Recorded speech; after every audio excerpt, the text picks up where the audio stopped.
may pangako ang bukas.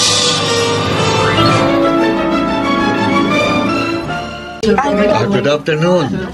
Nag-lunch na ba kayo? Opo. Opo, sir. O sige, mamayang alas 3, magpapabili ko ng merienda kay Ronel, ha? Thank you, sir. O, ikaw, Ronel, lapitan mo ako mamaya para sa pera, ha? Opo, sir. Hi, Corazon. Hoy, Sir Marlito. Mabuti naman dumala ulit kayo sa shop. Na-miss kasi kita eh. Kayo naman, sir. Baka mahalata tayo ng ibang empleyado. Magsumbong yan kay Ma'am Nelia. Huwag kang mag-alala. Hindi naman pupunta dito si Nelia eh. Abala yun sa gawaing bahay. Teka, marami ba tayong benta ngayon? Ay, of course! Ako pa. Naka 71 units din tayo ng sapatos na ibenta ngayong araw. Wow! Talagang hindi ako nagkamali nang gawin kitang manager ng Morlitos Shoes. Ay, sir. Sandali. Saan tayo mamaya pagkatapos ng trabaho? Ikaw, saan mo ba gustong dalhin kita? Pwede sa 7? Tulad ng isang gabi? Ang sarap mo kasi magmahal, sir. Nakakabaliw. O sige, Corazon, mamaya dadalhin kita sa langit.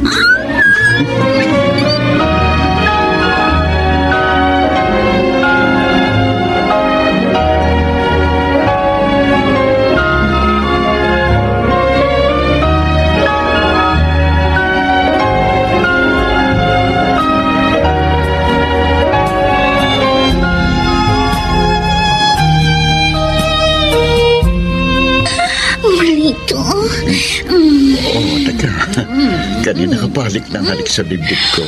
Bitin ka ba? Hindi. Ang totoo niyan, meron sana akong hilingin pabor sa'yo. Sige, sabihin mo sa akin. Nakakahiya. Huwag na lang. Anong huwag na lang? Ano ko ba? Huwag ka nang mahiya sa akin. Lahat naman ng hilingin mo, binibigay ko sa'yo. Kasi, yung kapatid kong sina Hasmin at Arnold Ray, magtutuition na uli sa susunod na semestre. Alam mo naman, ako lang yung inaasahan ng mga kapatid ko. Marlito, baka naman matutulungan mo ko uli sa tuition. Okay. Ako nang magbabayad ulit ng tuition ng mga kapatid mo. Huwag mo nang alalahanin pa yun. Talaga? Oo. Ay, salamat. Mahal na mahal mo talaga ako, babe. Ay, kiss. Alam mo namang mahal ka sa akin. Kaya gusto ko araw-araw kang maligaya sa piling ko.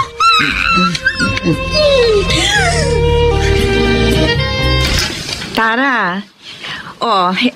Eto na yung niluto kong kare-kare para sa ating dalawa.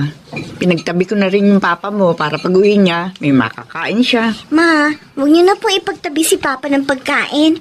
Hindi rin naman po niya yung kinakain eh. Ang papanis at nasasayang lang. Kahit ba anak mabuti na rin yung may nakikita siya pag-uwi. Tsaka maganda na nakikita niyang inaalala pa rin natin siya. Ma, may aaminin po ako sa inyo. Ano yan? Kahapon, pumunta ako sa shoe shop natin. Since wala doon si Papa, may nakausap akong isa nating empleyado. Talaga? Opo. Ano pinag-usapan niyo? Ang sabi ng empleyado na kausap ko, may relasyon daw si Papa at yung manager ng shop na si Corazon. Ano? Totoo ba yan, Tara? Opo! Sabi pa nga sa akin ng empleyadong yun, kahit anong tago pa ni na Papa at Corazon, napaghahalata pa rin ng dalawa. Palagi daw nag-uusap ng patago. Tapos sabay din silang umuwi. Ma, ano gagawin niyo? Hahayaan niyo na lang ba si Papa na magtaksil sa inyo? Natural, hindi ko hahayaan. Pero aalamin ko muna kung ano ang totoo.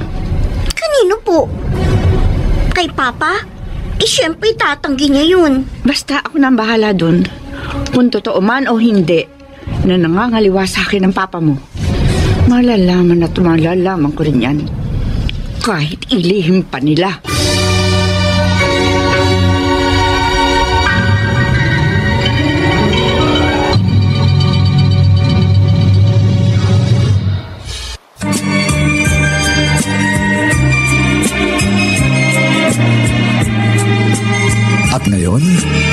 balikan natin ang tampok na kasaysayan sa ating dulang. May pangako ang bukas.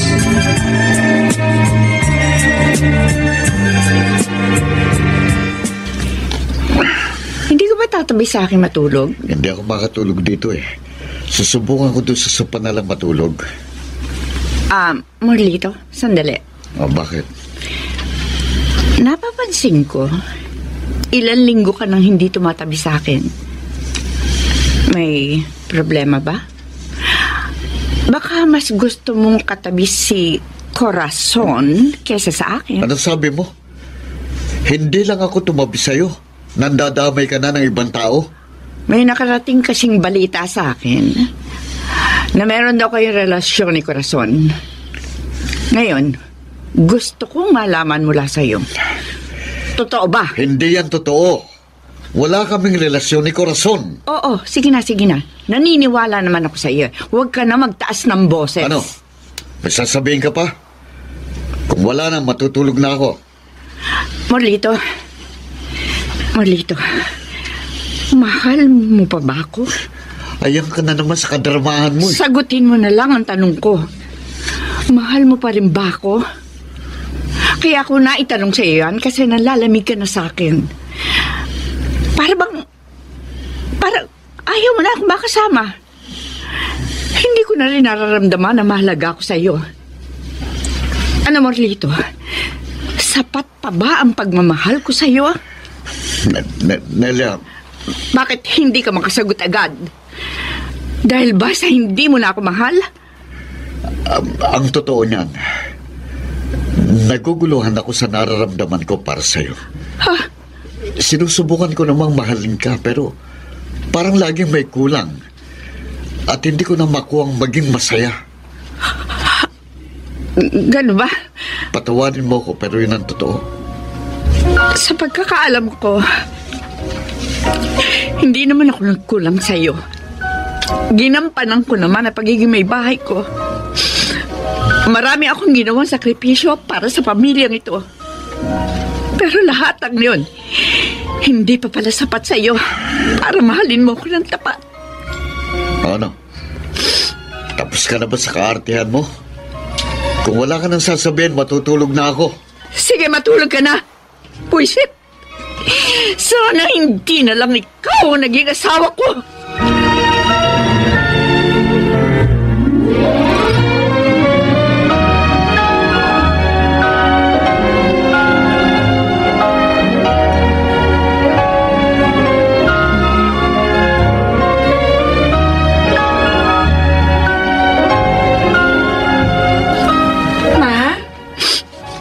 Si Papa? Umalis na. Papunta siya. O ikaw, bakit hindi ka pa umalis? Baka malate ka sa eskwela. Paano ako gaganahan pumasok sa school kung nakikita ko kayo umiiyak? Hindi po ako mapapalagay niyan. Si Papa na naman po ba? May sinabi sa akin ng papa mo. Wala daw silang relasyon ni Corazon. Pero sakit pa rin eh. Kasi anak, umamin siya sa akin. Hindi na raw niya ako mahal. Ganun po ba? Kung hindi na po kayo mahal ni Papa, wala po tayong magagawa kundi tanggapin na lang yun. Huwag po kayo magmakaawa at ipilit ang sarili ninyo sa kanya. Madaling sabihin pero mahirap gawin. Dahil mahal ko ang papa mo. Opo, mahal niyo si Papa. Pero hindi sa lahat ng oras ay magpapakamartir kayo sa kanya. Ma, unahin niyo munang mahalin at palagahan ang sarili niyo. Huwag niyo siyang intindihin. At hayaan ninyong ma-realize ni Papa ang lahat ng mga pamalit pagkukulay niya sa atin.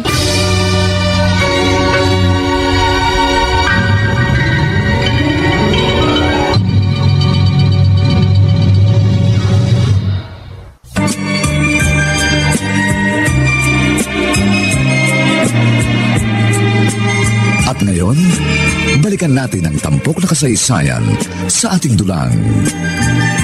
May pangako ang bukas.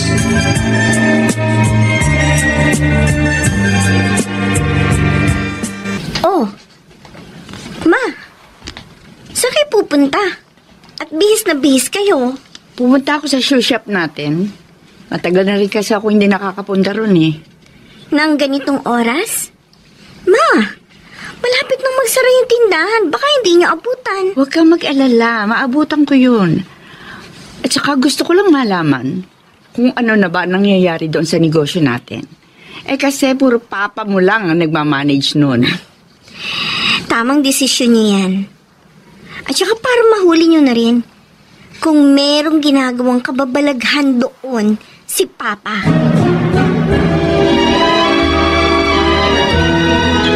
Sir, uwi na po kami. Uwi na pa kayo. Oh, sige. Mag-ingat kayong lahat, ha? Bukas ulit.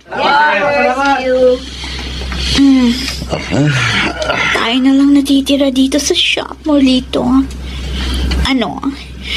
Saan mo ba ako gustong dalhin? Eh di siyempre, sa langit. Ika nang dito. Sarap talaga ang lika ng mga labi mo. Ikaw rin naman. Kahit may edad ka na, meron ka pa rin asim. Ikaw. Babe, nga pala. Oh. Bukas na yung graduation sa college ng mga kapatid ko. Thank you, ha? Kung hindi dahil sa'yo, hindi sila makakapagtapos ng pag-aaral. Wala yun, Corazon. Masaya akong makatulong sa pamilya ng love ko. O ngayon tapos na sina Arnold Ray at Asmin. Ano naman ang gusto mong ibigay ko sa'yo? Nakakahiya. Sige lang. Huwag ka nang mahiya. Ano? Pwede bang, isang motor para kay Arnold Ray? Motor lang pala. Sige, ibibigay ko yun sa'yo next week. Thank you, babe. I love you. Anong ibibigay mo sa babae niya? Nelia? Motor? Ha? Kung Nelia. ganun, tama pala yung sinabi sa akin na meron kayo relasyon. Mga hype kayo. Nelia, pwede ba? Huwag kang manggulo dito. Taksil ka, Morlito. Kaya pala nang lalamig ka na sa akin, dahil sa babaeng yan. At ikaw naman, Corazon, ang kapal-kapal na mukha mo para gatasan mo ng perang asawa ko. Narinig ko, pinag-aral pala ni Morlito mga kapatid mo. Tapos ngayon, humihingi ka naman ng isang motor. Tapos ano ang kasunod? House and lot? Nelia, may karapatan akong bigyan si Corazon ng kahit anong gusto ko. Kasi pera ko naman yun. Baka nakakalimutan mo, Morlito. Asawa mo ko. Pera ko din yung binibigay mo dyan sa kabit mo. Morlito, anong gagawin niyo? Corazon, you're fired! Anong sabi mo? Morlito, hindi ako pwedeng tanggalin ang asawa mo sa trabaho. Wala kang karapatang gawin yan kay Corazon dahil akong may-ari ng shop na ito.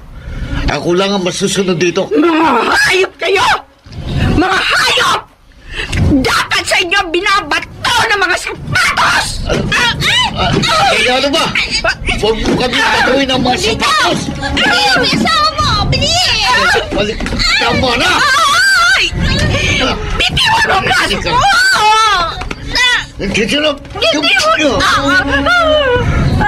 Kapag hindi ka patumigil, hindi lang sampal ang aabutin mo sa akin. Sama mo! Talaga bang hindi ka titigil? Itutulak kita dito sa shoe stand! Ouch! Ang sakit! Sige na, Corazon. Mauna ka na. Ako nang bahala sa asawa ko. Sige. Okay, sige. Kaya ganito ang trato mo sa akin.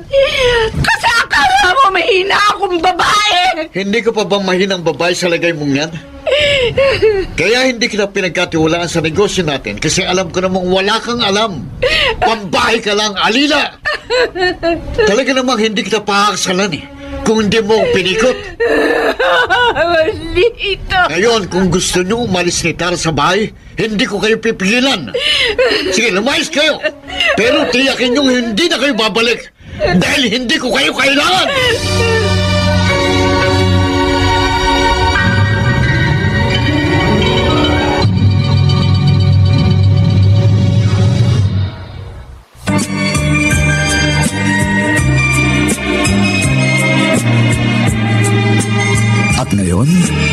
balikan natin ang tampok na kasaysayan sa ating dulang.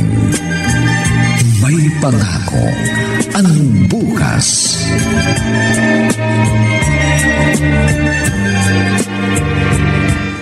Ano? Ganong kalaki ang hinihingi ni Corazon kapalit ng kalayaan ko? Oo, Morlito. Diyos ko, saan tayo kukuha ng ganong pera? Ibebenta ko ang bahay, pati ang shop. Pero Nelia... Yun lang ang tanging paraan para makaalis ka sa gusot na pinasok mo, Morlito. Huwag ka namang hinayang. Dahil mawala man lahat ang ari-arian natin, ang importante, malaya ka. Kasalanan kong lahat? Oo, tama ka. Kasalanan mo lahat. May asawa ka pero pumatol ka pa rin sa isang babae. Naglustay ka ng pera sa taong walang kaluluwa. Nagpatukso ka dahil sa kakapirasong laman. Kaya kahit saktan mo ang pamilya mo, ginawa mo para masunod lang ang iyong makamundong pagnanasa. Kaya tingnan mo ang nangyari. Mawawala ang lahat ng mga pinaghirapan mo. Patawarin mo ko, Nelia. Kung mas pinili ko noon si Corazon kaysa sa inyo ni Tara, nagkamali ako. Hindi ko alam, Morlito, kung makukuha kitang patawarin. Pagkatapos ng lahat ng masasakit ang alaala binigay mo sa akin. Nelly. Pero dahil asawa pa rin kita, may obligasyon akong tulungan ka. Hindi bale, makakalaya ka rin agad. Madali namang maibenta ang mga properties natin. Dahil naman pa lang marami na may gustong bumili. Marlito, sana magsilbing aral na itong nangyari sa iyo.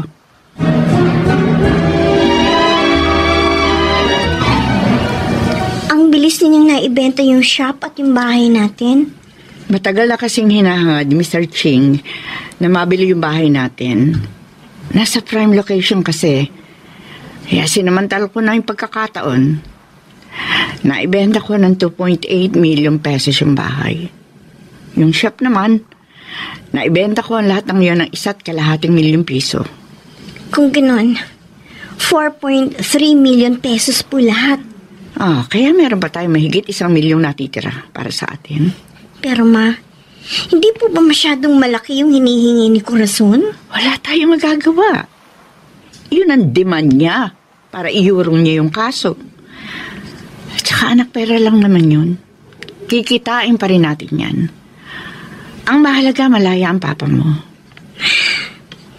Hindi niyo rin matiis si Papa. Tara, kahit masakit ang ginawa niya sa atin, I'm sorry. Naroon pa rin yung pagmamahal ko sa papa mo. Kahit ilang beses pa akong magsakripisyo, handa akong gawin yun para sa aking pamilya.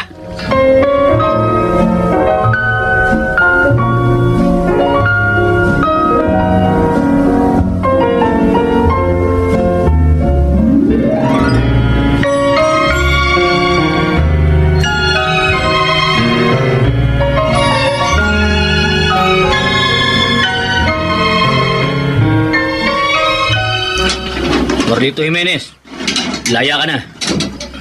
Salamat to.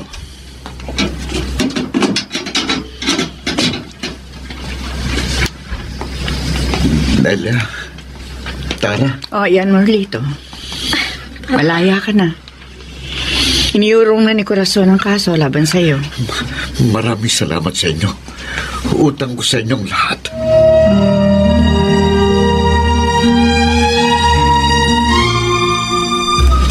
Nelia, huwag sanang magagalit. Gusto ko sanang makuha kahit kalahati ng natira sa pinagbentahan mo sa mga property natin. Gusto kong magsimula ulit. Sige. Ibibigay ko sa yung kalahati sa natitirang pera natin. Pero Morlito, hindi ka ba mag-i-stay sa amin? Ayokong maging pabigat sa inyo ni Tara. Bukod sa gusto kong mabuhay ng mag-isa. Huwag mo sanang masamayan, Nelia, pero mas mabuti na rin na hindi tayo magkasama. Okay. Kung yun ang desisyon mo, igagalang ko.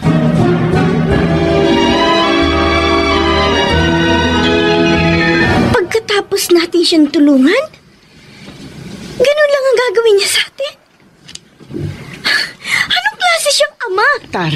Tara anak. Huwag ka na magalit sa papa mo. Hayaan na natin siya sa desisyong gusto niya. Di ba? Ikaw na rin may sabi na huwag nating ipilit ang sarili natin sa kanya. Ay, naku! Pag pumalpak ulit siya sa mga desisyong ginawa niya, please lang, Ma. Please lang. Huwag niyo nang tulungan. Dahil pati tayo nadadamay sa problema niya. Hindi mo masasabi yan, anak. Alalahanin mo, kasal pa rin kami ng papa mo. May obligasyon pa rin ako sa kanya kahit papaano. Pero masakit lang kasi na pagkatapos natin siya tulungan, para tayong basahan na isinantabi na lamang. Kakainis siya. Tara, huwag mo na lamang papansinin ng papa mo. Ipasa Diyos na lamang natin ang lahat. Hilingin natin na kahit iniwan tayo ng papa mo uli, magtagumpay pa rin siya sa mga plano niya sa buhay.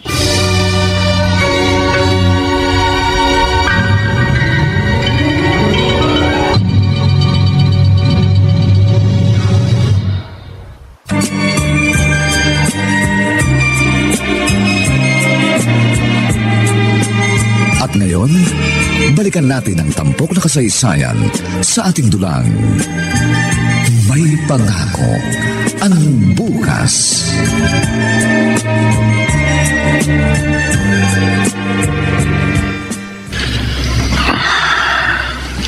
Naubos na yung lahat ng perang nakuha ko kay Nelia.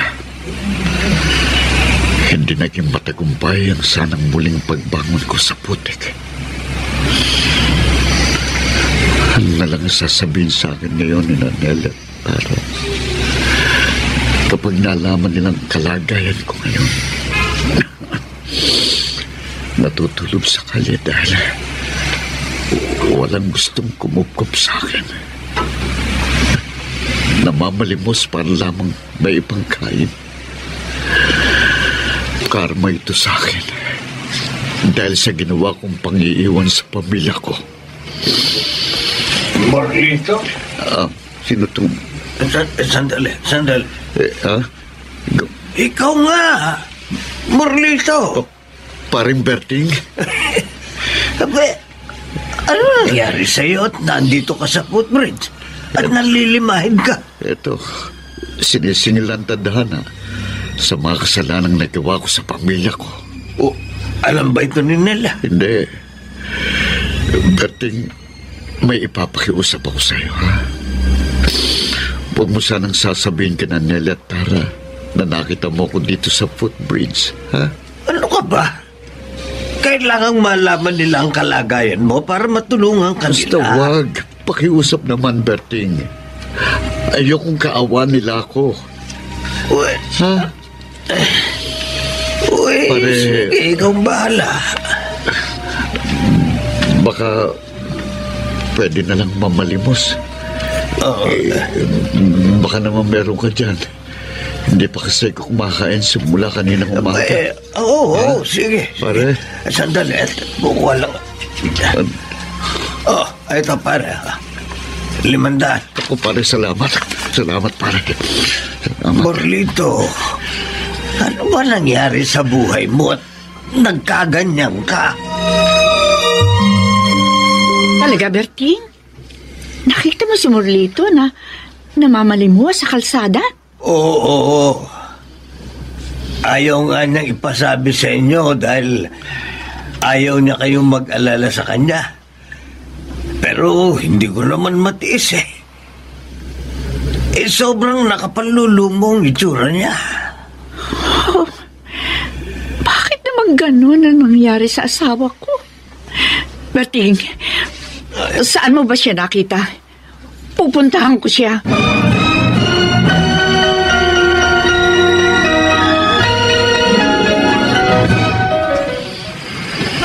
Morlito? Nelia, anong ginagawa mo dito? Nabalitaan ko kay Berting yung nangyari sa'yo. Kaya pinuntahan agad kita rito. Anong nangyari sa'yo? Bakit nagkaganyan ang itsura mo? Walang nangyari doon sa perang kinuha ko sa'yo. Naubos lang. Nelia, patawarin mo ko. Pinagsisihan ko lahat ng ginagawa ko sa inyo. Pero bakit hindi ka pumunta sa bahay? Tatanggapin ka naman namin. Sakaling bumalik ka. Nahihiya kasi ako eh. Ang dami kong kasalanan sa inyo tapos babalik pa ako. Marlito, kahit ano pa ang kasalanan mo, kapamilya ka pa rin namin. Handa naman kami magpatawad ni Tara. Talaga? Oo. Tatanggapin mo pa rin ba ako sa kabila ng lahat? Oo, Marlito. Kaya sumama ka na sa akin ngayon, ha? Nelia. Magsimula tayong muli. Bilang isang buong pamilya.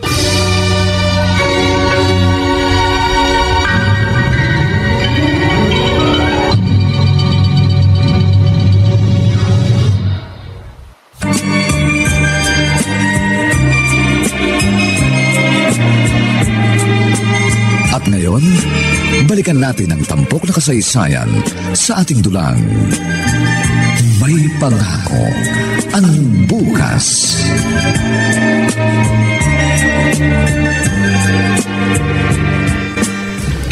Marlito, Tara, ito ng pagkain nyo. Mukhang masarap, Nelia. Ay, espesyal yan dahil may halo yung pagmamahal mula sa akin. Tara! Napapansin ko, kanina ka patahimik dyan.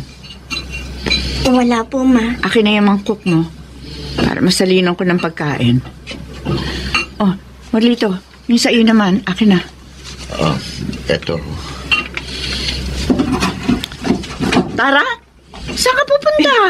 Doon na lang ako kakain sa kwarto ko, Ma. Pag kasi dito, baka mawalan ako ng ganang kumain. Nelia, problema pa? Wala. Huwag mo na lamang pansinin ang anak mo. Sige na, kumain na lang tayo.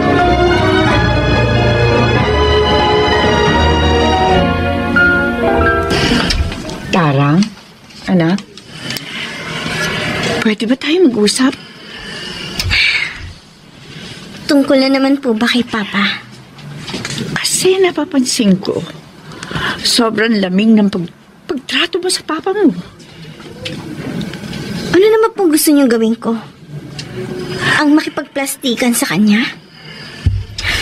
Ma, hindi ko kaya yun. Anak, alam ko, galit ka pa rin sa papa mo, pero sana Matuto sana ako magpatawad. Ganun ba yan, Ma? Sorry, pero hindi ko kaya. Sariwa pa kasi sa alaala ko yung mga kasalanan niya sa atin. Lalo na sa inyo. Ilang beses niya sinira ang tiwala natin.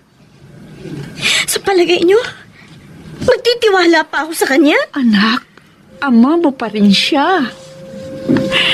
Yung mga kasalanan niya sa atin, inihingi na niya ng tawad yun. Sobra niyang pinagsisihan ng lahat. Ganyan din po yung sinabi niya sa atin nung tinubos natin siya sa kulungan. Pero ano ginawa niya? Umalis pa rin siya. Kung naging successful siya pagkatapos nun, sa palagay niya babalik siya sa atin? Hindi! Tara, pagbali-balik ta rin man ang mundo, asawa ko pa at si Marlito pa rin ang ama mo. Nagkasala man siya sa atin noon. Kailangan nating magpatawad, hindi ba? O sige, Ma. Naiintindihan ko na kailangan natin magpatawad. Pero magpaloko ulit sa kanya, hindi na dapat. Tama na yung 2 beses niya tayo sinaktan. Sarado na ba talaga ang puso mo sa muling pagtanggap sa ama mo? Patawarin ako ng Diyos, Ma. Pero hindi ko na po siya kayang tanggapin.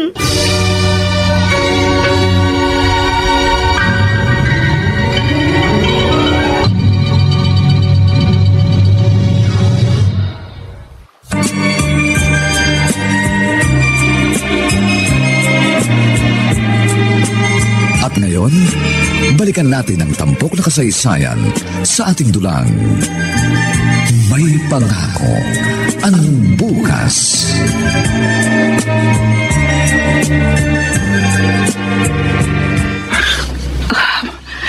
Marlito, since emergency case ito, salamat. Nasa mabuting kondisyon ang katawan mo. Kaya nang suriin ng doktor ang dugo mo, pumayag silang maisalin nito kay Tara. Successful naman daw ang pagsasalin ng dugo mo sa anak mo. Mabuti naman kung ganun. Kaso, ang sabi sa akin ng doktor, walang kasiguraduhan kung kailan daw magkakamalay ang ating anak. Panginoon, nakikiusap ako sa iyo. Magkamalay na sana si Tara.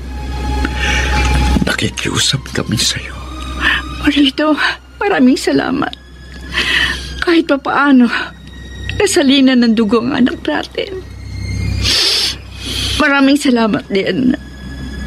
Dahil narito ka palagi sa tabi ko para damayan ako. Obligasyon ko yun bilang asawa mo.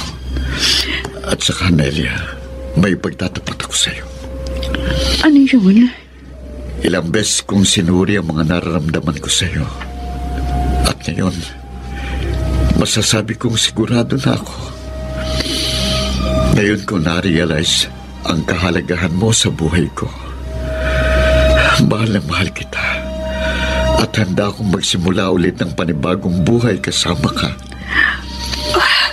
Ganun ba, Marlito? Hindi ko sasayangin ang pangatlong pagkakataon na bignigay mo sa akin. Magiging tapat na akong asawa at kahit kailan, hindi ko nasasaktan ang kalooban mo. Ilang beses mo nang sinabi sa akin yan. Naniniwala naman ako na mahal mo ako at handa ka magbago. Sa totoo lang, masaya ako na narinig ko yan mula sa iyo. Marami akong plano para sa ating pamilya. Kaya sana dinggin ng Panginoon ang hiling natin na magkamalay na si Tara.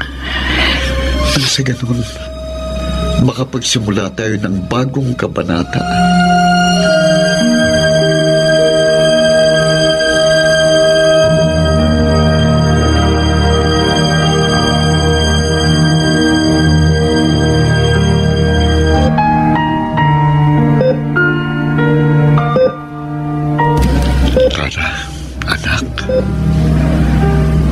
Narinig mo ako. Sana lumaban ka para sa buhay mo. Magkasusuko, anak. Araw-araw namin pinagdarasal sa Diyos na sana gumaling ka't magkamaling na. Alam kong hindi yun imposible. Kaya nakikiusap ako sa iyo, anak. Pilitin mong magkamalay. At pinapangako sa'yo, magsisimula ulit tayo bilang isang buo at masayang pamilya. Marlito? Hindi ka pa ba natutulog? Binabantayan kong anak natin.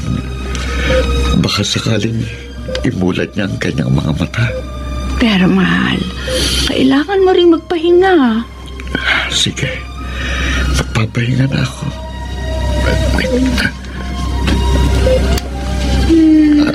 Nelia, tignan mo. Nagkakamalay ng anak natin. Tara. Mama. Anak. Oh, Diyos ko. Maraming salamat, Panginoon. Iniligtas mo ang anak namin sa bingit ng kamatayan. Huwag ka mag-alala. Ayos lang kami ng papa mo. Ngayon nagkamalay ka na. Walang mapaglagyan ng kasiyahan. Oo nga, anak. At ngayong binigyan ka ng Diyos ng pangalawang buhay, pahalagahan mo ito, ha?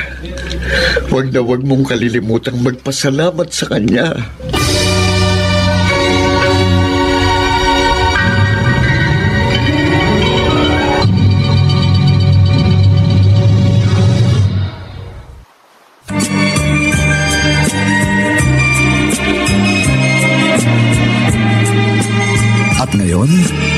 balikan natin ang tampok na kasaysayan sa ating dulang. May pangako ang bukas.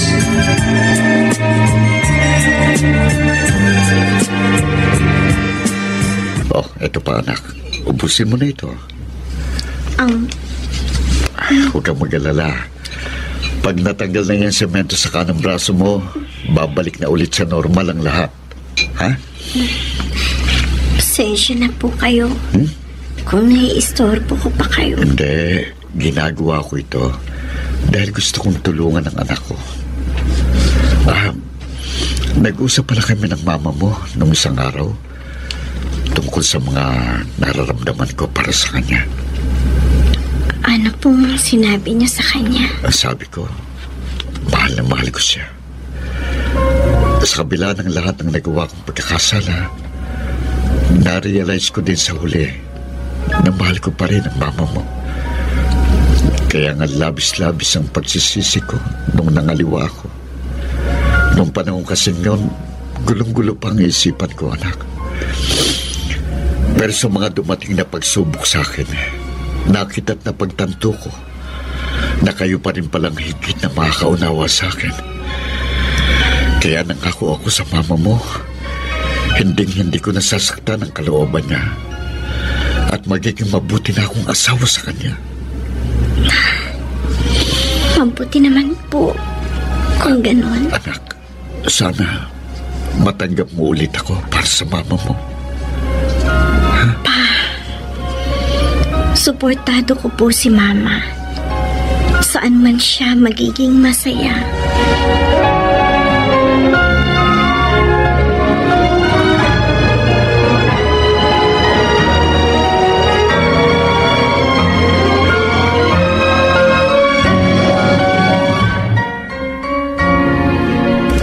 Sa wakas! Dahan-dahan na. Nakauwi na rin tayo sa bahay. Dahan-dahan lang, anak. Malapit na tayo sa sopa. O, dito, maupo ka na. Maiwan ko muna kayo. Didiretso na ako sa kusina para magluto ng pananghalian. Huwag kayong mag-alala. Naku, sasarapan ko ang pagluluto. Sige. Kumusta na ang pakiramdam mo? Eto po. Masaya. Kasi nakauwi na rin po ako ng bahay. Pa? Nasabi sa akin ni Mama na walang sawa po kayong nagbantay sa akin sa ospital habang wala akong malay.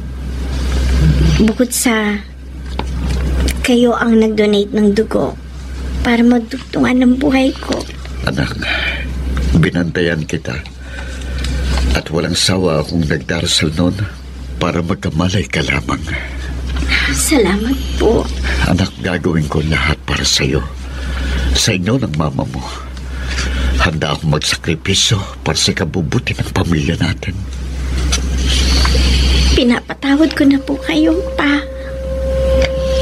Pinapakawalan ko na po ang lahat ng galit at sama ng loob sa dibdib ko. Handa kong kalimutan ang nakaraan. At handa kong ipagtanggol ang pamilya natin laban sa mga taong mahilig umungkat ng nakaraan. Kahit sabihin pa nilang anak ako ng isang rapist o ng isang dating nabilanggo, alam ko, hindi naman yun totoo. Alam ko hindi totoo yung mga binibintang nila sa inyo. Anak, tungkol naman dyan, ipagpasa Diyos na lamang natin yon. Patawarin natin lahat ng mga taong nagkasala sa atin. Gusto ko po magbagong buhay, Pa. Sana mabuo pa ang ating pamilya. Oo, anak. Magtutulungan tayong tatlo kasamang mama mo para mabuo ulit ang ating pamilya. Anak, nagpapasalamat ako dahil tinanggap mo ulit ako. Hindi mo lang alam kung gaano ako kasaya ngayon. At pinapangako ko, magiging mabuting ama ulit ako sa iyo.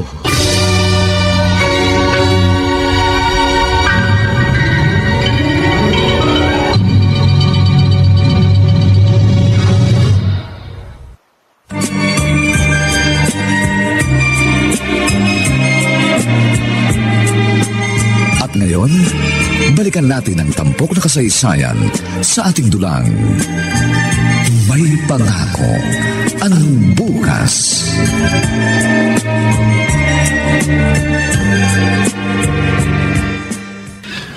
Wow, Ma! Ang dami mga umu-order ng pet accessories na ginagawa natin. Oo nga. Naku, sa sobrang dami. Abay, mukhang kinakailangan ko nang kumuha ng mga mananahi. At kailangan na natin magplano para sa expansion plan ng negosyo natin. Ay, Morlito!